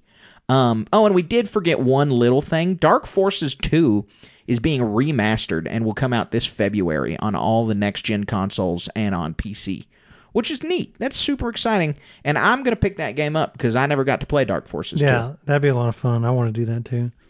Man, like an Uncharted game. Oh, gosh, this is so many different aspects. A lot of little games like this. I think that would be a lot of fun in the Star Wars universe. To be something like some of them are open world in a sense, but you have missions to complete. I think that'd be neat. So let me ask you this, Carter. We talked about a lot of little different games and so many different aspects of what's coming out. What is the game that exists in your head that you want somebody to make and you want to play? Have you thought about this at all? I have, yeah, and it really is the RTS game. It's an all-encompassing, 6 factions, all eras RTS game that has. I mean, I'd love for it to be as intricate as possible. That every unit has extremely specific details and they stack well against other units. Has bona fide multiplayer aspects. Oh yeah. Competitive multiplayer would be for this kind of game almost a requirement at this point. I think I would really like to see some kind of just a thinking game surrounded from Star Wars. Yeah. So to answer, I would like to know yours also. Yeah. So to answer my own question, it's, I want something. I want like a GTA, Star Wars game, and not necessarily. I don't want wanton violence or anything like that. It's that I want to exist. A lot of it's nostalgia from Star Wars Galaxies, right? It's really the holdover, and I want that complexity of like building the starships, but then I also want the complexity of being a bounty hunter, or you work for the Empire and you're a stormtrooper, and you take missions out to go be a stormtrooper, or you're one of Jabba's thugs and you have to go. This bounty hunter he lost his spy shipment. Now you go snatch him up, or even from a Jedi aspect of it, you're a Padawan and you have to go face the trials or something like that. And I think I'm asking for too much, really, because Second Life or something inside, but I don't know. Found a way to make this community driven somehow. Yeah. I think that you're going to get a little taste of GTA Star Wars with the Outlaws game, but it's not going to be where you want it. Yeah. And I don't know how long it would take them to develop something like that, but I think that's a bunch of people's dream is a game like that. I spent a lot of time playing World of Warcraft. I spent a lot of time when the skin of the SWTOR game came out, and it just didn't have the polish. You could do your different professions and stuff, but it never was as expansive as even World of Warcraft is, or even Ultima was, or Galaxies. I mean, well, I figure it's pretty expansive now because they're still going. I don't know. I've heard good things. I don't know. I don't play it. So, but if you're a lister and you play SWTOR, let us know how much the game's improved. Let me put it this way: just casually listen to it. I've heard more about Star Trek Online than I have. Maybe it's just what I'm tuned into. I don't know. Than I have SWTOR. I gotcha. Well, Colin, I think that wraps up our Star Wars video game episode for now. When we get more news or more trailers, we'll definitely be covering those. We love talking Star Wars video games. So our first episode was a Star Wars video game, and so we're always happy to talk about them over here. And we're now going to head into our next segment, which is our patron-powered segment. This is from Patreon subscriber Tristan Franks, and he's asking us some hard-hitting questions that I'm really, really excited to get into. I mean, this question is on the top of everyone's mind right now. And so, without further ado, we should just get straight into how the Force works. That's not how the Force works. All right, Colin. The question from Tristan Franks that we have got to ask. This is the most important question ever asked on the Star Wars Station Communication Podcast. And that is, how many pit droids do you think you could take while you're wielding a lightsaber? So, unlimited? Unlimited pit? No, you couldn't. Until I was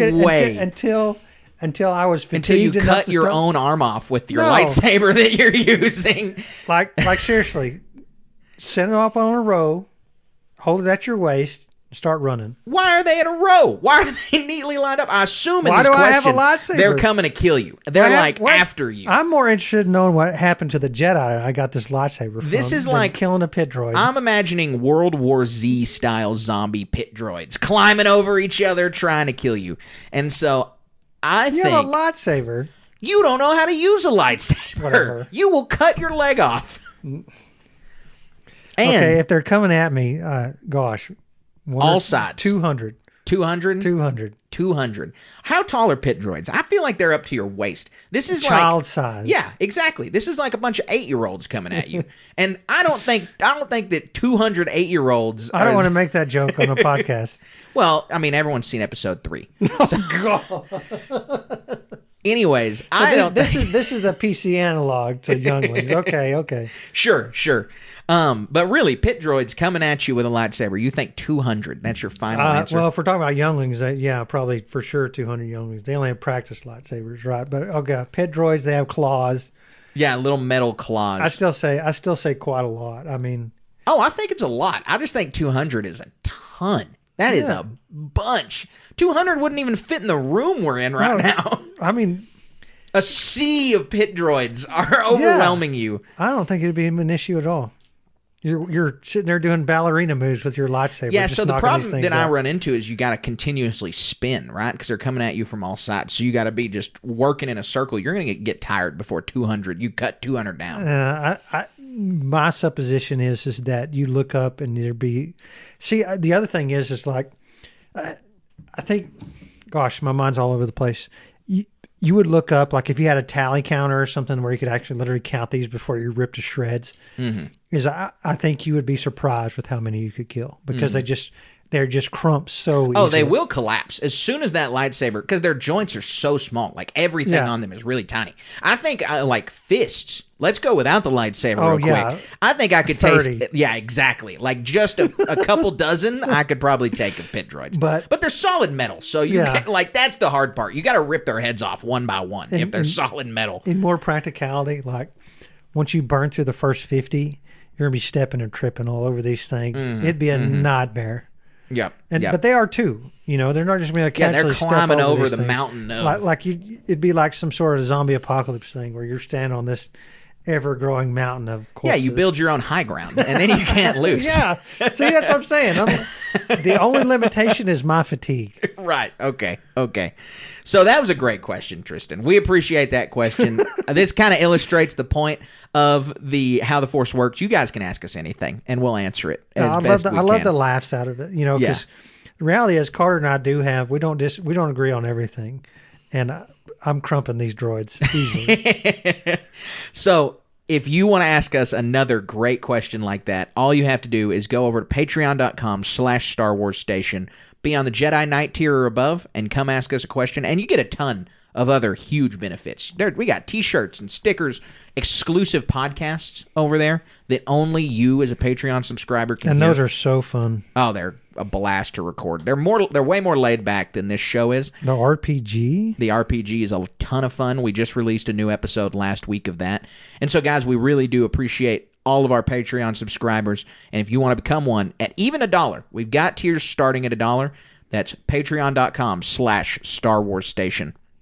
All right, Colin, that is our How the Force Works segment. We're now going to roll into some big news from the galaxy far, far away. We got a few stories to talk about. So let's head on over to the HoloNet news.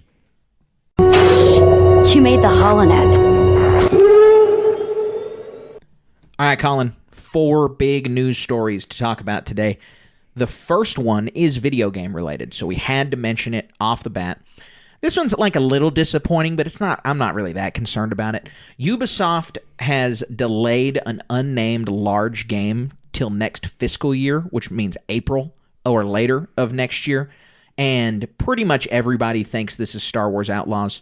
They didn't come out and say it, but anybody who covers video game news is like, this is kind of the only thing that it could possibly be.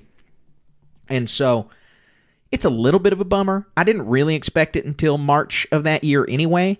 And if they got to take a couple months to make sure this game's polished, it came out of nowhere anyways. Didn't think we were getting it until a few months ago, so I'm not that hurt about it.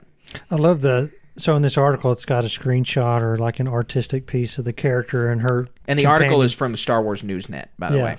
And for one, I love the aspect that you can have pets in this game. That's so fun. I think it's a pet. I think it's just that guy. It's going to be able to do stuff. Yeah. Right? In the gameplay footage that we saw, it does a bunch. It's like required to your missions. Yeah. Well, and they'll sell skins, or you can. Sure, and it's the good BD1 analog. I like that it's a living thing, and not a droid. Very cool. And then more importantly, I love this character's haircut. The throwback 80s style, 70s style haircut. Yeah. I love that nostalgia stuff. So outside of the superficial comments, there's 2 ways to take this. It's bad that a game is delayed, right? But it's good. My personal take is it's really good because that means they're putting the extra polish on this thing to make sure that we get a quality product. Mm-hmm. More so even than movies or TV shows or anything. I most care when games take time off to polish, because it's not like, I mean, you've got the footage you filmed for a movie. If you're not going in for reshoots, there's only so much you can do in the editing bay. But for a video game, it's art. And I mean, movies are art too, but this is, wholly made, unique art that other than the dialogue, you can pretty much get whatever you want. And so taking that extra time is probably the most important for video games of any medium, and so I'm totally okay with it. Yep. Very fun. I cannot wait to spend hours and hours on this game.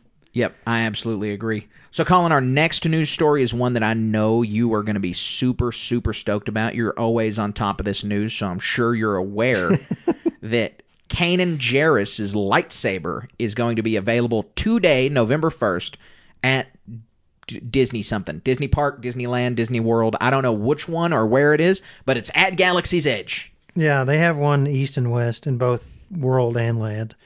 So, gosh, that makes me so envious in a sense. So, believe it or not, there's controversy around this lightsaber. The Kanan Jarrus one? Yes. So, Disney put out a survey. What lightsaber would you like to see? Mm-hmm. And like previously, Cal Kestis was one. It's been there for a long, long time. Right. Both times I've been to Disney, it's been there. Mm-hmm. Well, this one, Kanan Jarrus supposedly was the top pick on this one of these surveys 2 years ago. So people are like sitting there tapping their fingers, tapping their heel. When's my Kanan Jarrus lightsaber coming out? Here it is. Nice, man. People are going to eat that up. I'm going to Shop Disney right now. I've got a gift card. I want to see if I can pick it up. I'm really excited about it. I think it looks cool. I hope, and you need to let me know whenever you get that Google done. Does it disconnect like it does in the show? Like, can you unscrew the top? Because I hope so.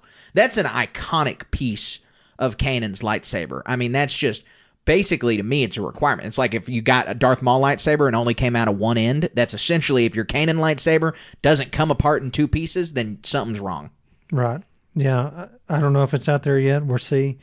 But, gosh. I mostly go to like original trilogy characters. This one might be the first of some of the new stuff that I pick up. Outside the Darksaber, I have that one too. Don't you have... I thought you had Kylo Ren. You don't have Kylo Ren? No. Okay, gotcha.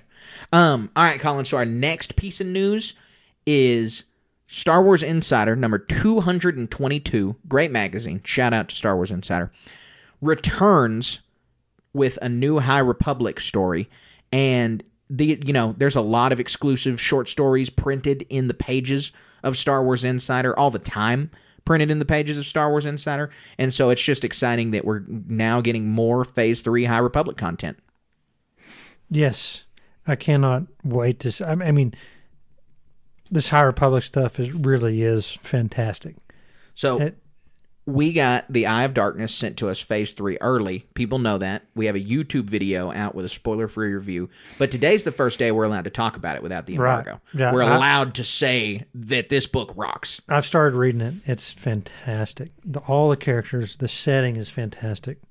I mean, they're so well written. We got a lot to say about it. Yeah, we do. We'll have a whole episode worth to say about it in 2 weeks. Next week, for all of our High Republic fan listeners, we're going to do a High Republic sit-down with Colin, because I read them as they came out. Colin just binged it. He just binged Phase 1 and Phase 2 over the last 2 months, and so all of these ideas are fresh and swirling around his head, and so next week, we're going to have a check-in conversation, and we're going to relive the first phases of the High Republic, and then we're going to do the next week by giving you guys our full review of the Eye of Darkness. And we are really excited. Looking forward to that. Oh, it's going to be fun. Our next couple weeks are going to be a lot of fun talking about the High Republic. I love being able to jump into it anytime we can. Colin, our last news story is one that I'm super excited about. It spawned an episode idea that probably the beginning of next year we're going to have to make an episode about. And the fact is, Light and Magic Season 2 is coming.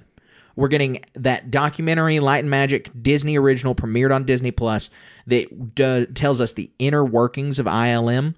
Well, it's now been confirmed that we're getting another one, and I am super pumped about a Season 2 for this show. Yeah, I have not seen the first one, but I've followed ILM for a long time, and so many people and aspects that go along with that. And like the practical construction of starships is one of my favorite things. It's, when you're a young man fantasizing about what you want to do and going to build these models and starships is one of the things I consider, how do you pursue doing this? Right. And I think it'd be so fun. In Light and Magic. So you got to check it out.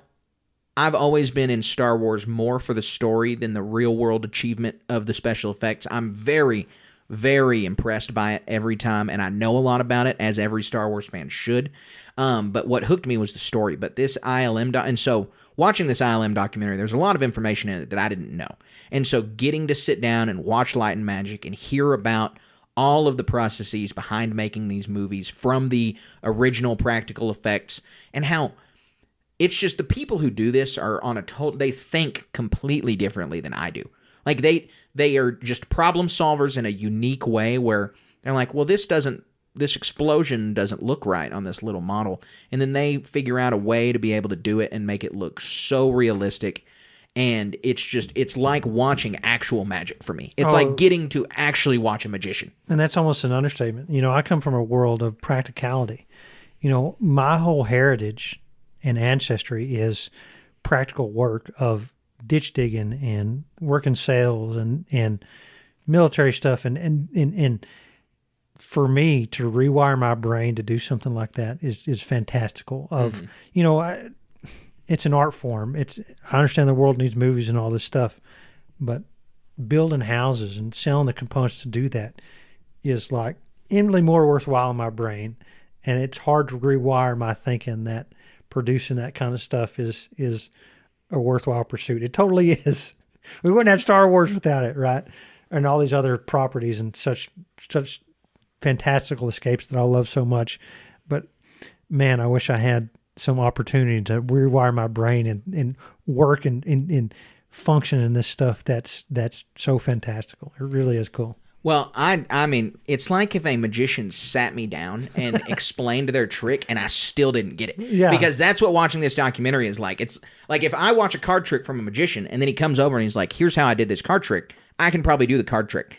If this person on Light Magic's like, oh, well, this is how we made this puppet move, I'm like, what are you talking about? This is how you made this puppet move. And I've seen stuff like that over the years, and even the basic stuff, or quote unquote basic stuff, like Muppets, Kermit and Piggy, how those things operate.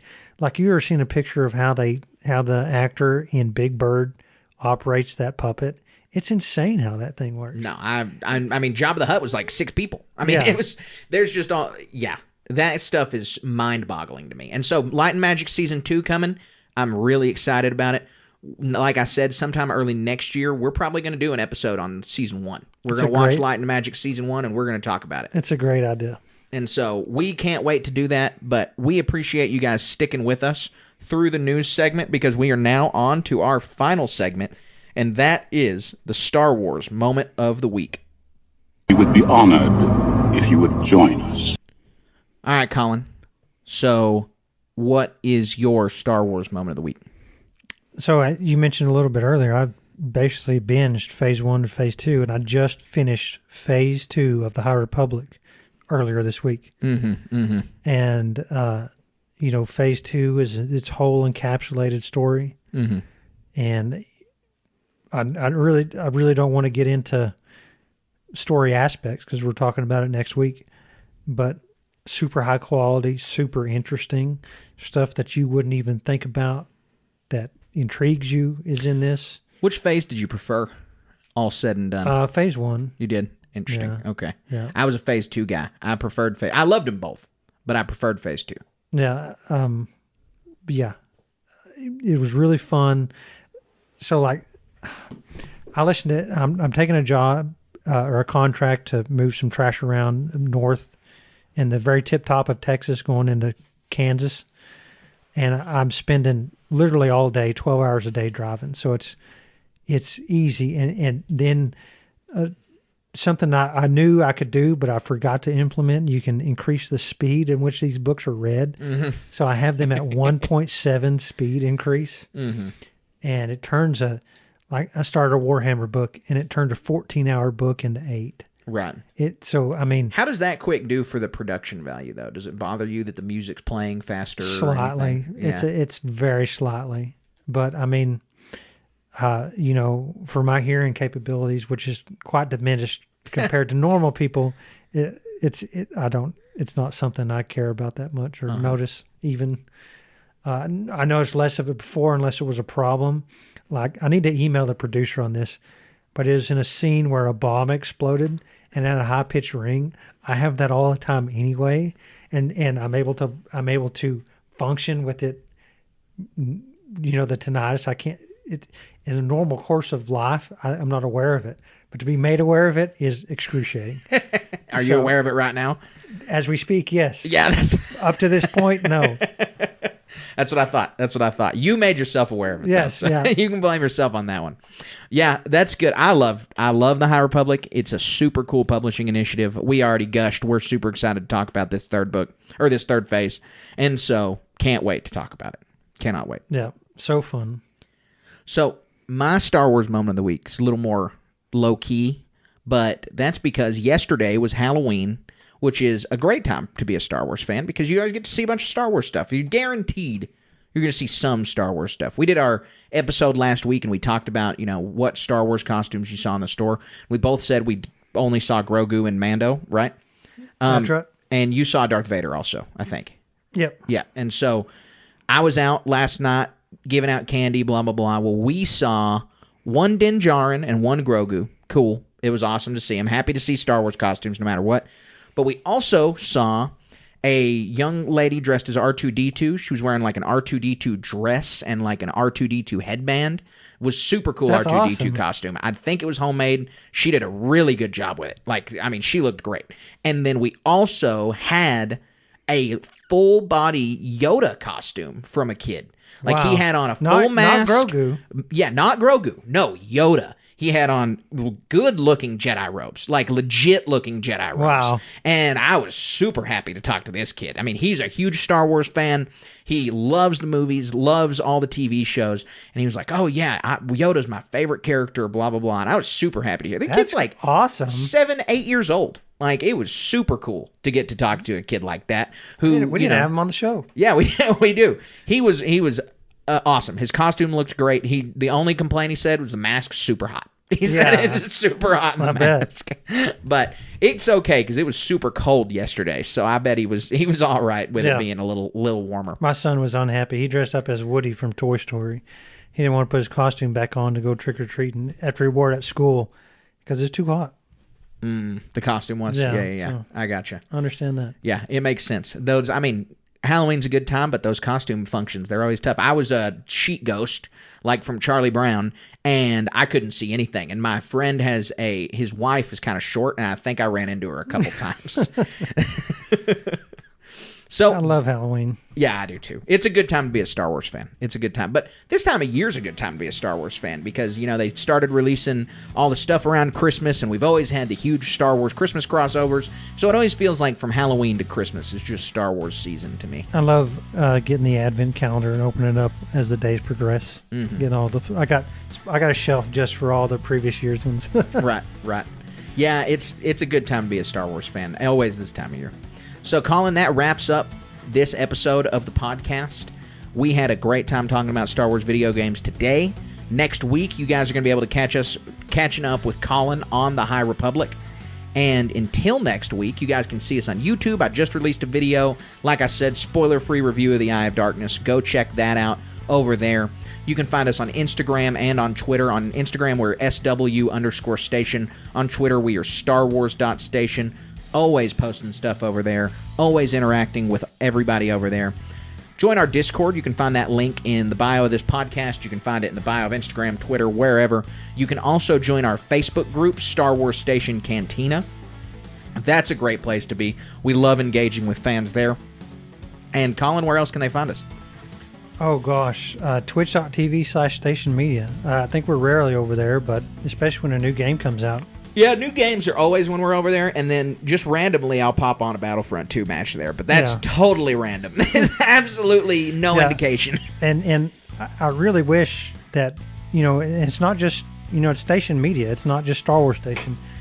I wanted to put more Warhammer stuff on there from Warhammer.station and get a lot of aspects of that going on over there. That stuff's evolving and things are progressing. Having a lot of fun. We're actually fixing to go play a Warhammer game here in a little bit. So I'm posting memes daily on Instagram Warhammer Station. And if my schedule slows down, I want to paint models and showcase some other people's stuff on the Twitch page. Maybe The fantasy is to get a regular schedule on that Twitch page. Right. That's start building that's that the community. Dream. Yeah. But real life exists. Our loved ones require our presence, and as we do theirs. So we've also got a gorgeous new website designed by Colin, StarWarsStationPodcast.com. Yep. You guys can go find our stickers over there for purchase. You can also find all of our podcast episodes archived over there, and just another way for you guys to engage with us over at StarWarsStationPodcast.com. We're coming up with more products, concepts all the time. From going from a concept to an actual produced product is an arduous task, but things are on the cusp. It's progressing really well. Yeah, it absolutely is, and we love it. And if you guys also want to support us beyond going over to the website, you can give us 5 stars right here, right now, on Apple, on Spotify, on YouTube. Give us a like and a subscription. All of those help us just spread our listenership, grow Station Nation, and continue to get more listeners and to put more people in this community. Yeah, tell your friends. Hitch your boat to this. The rising tide is going to lift all the boats. We're going places. Absolutely. And as I mentioned in the How the Force Works segment, if you really, really want to help us out and you have a couple bucks to spare, go on over to patreon.com/Star Wars Station. We have all kinds of tiers with all kinds of rewards. We would appreciate you guys going and checking those out and finding the tier that suits you best. But until next week, we are Carter and Colin. This is the Star Wars Station, and all you need to do is stay wizard.